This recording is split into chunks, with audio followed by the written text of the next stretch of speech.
a slab onto the SlabBack, you will need a clamp, a slab retainer, a wedge, a pry bar, and a block of wood may come in handy for larger slabs.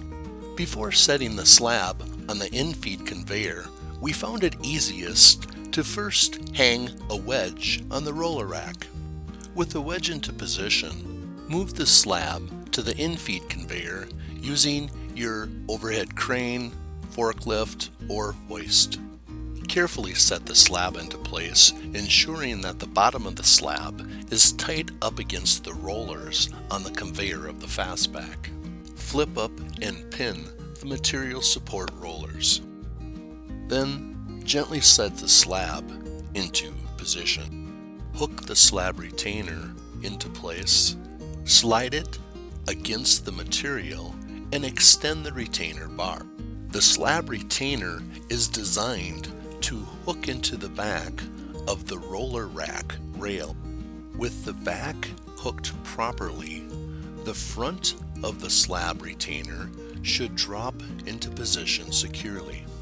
Then sliding the slab retainer bar out will prevent the material from tilting past its balance point. Now that the SlabBack retainer is secured into place with the bar properly extended over the slab, we can now remove the clamp.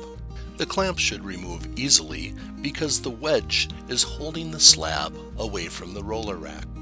Since we have the slab retainer securely in place, we can now remove the wedge. You may be able to push the slab away from the roller rack by hand with smaller or lighter slabs to remove the wedge. Larger or heavier slabs may require some assistance of a pry bar.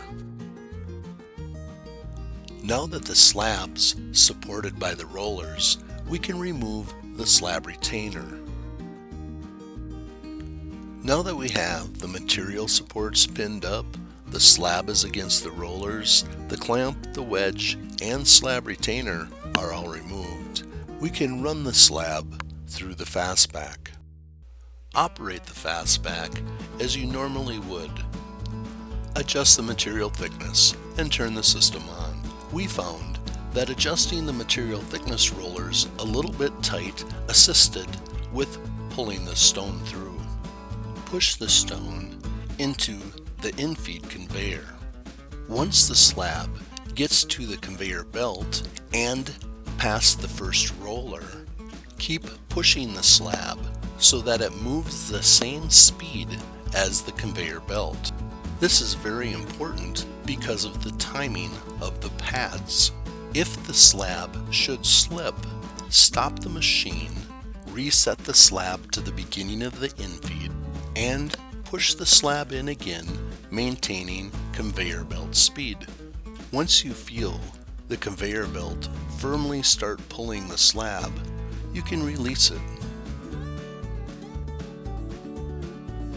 At about halfway through, be ready and assist as needed on the outfeed conveyor as well. Ensure that the slab gets safely past the conveyor belt and rollers.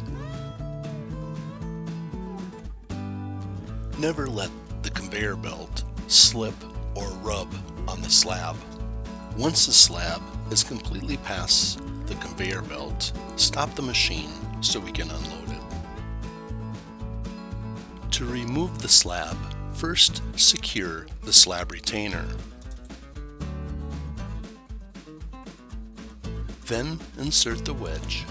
Either push the slab forward by hand, or you may need to use a pry bar with a large or heavy slab. A block of wood in between the slab and the pry bar worked nice. Now there's enough room to affix the clamp.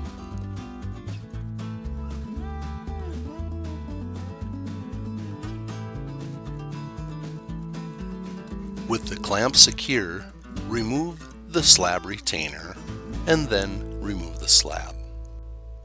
Thank you for choosing Park Industries.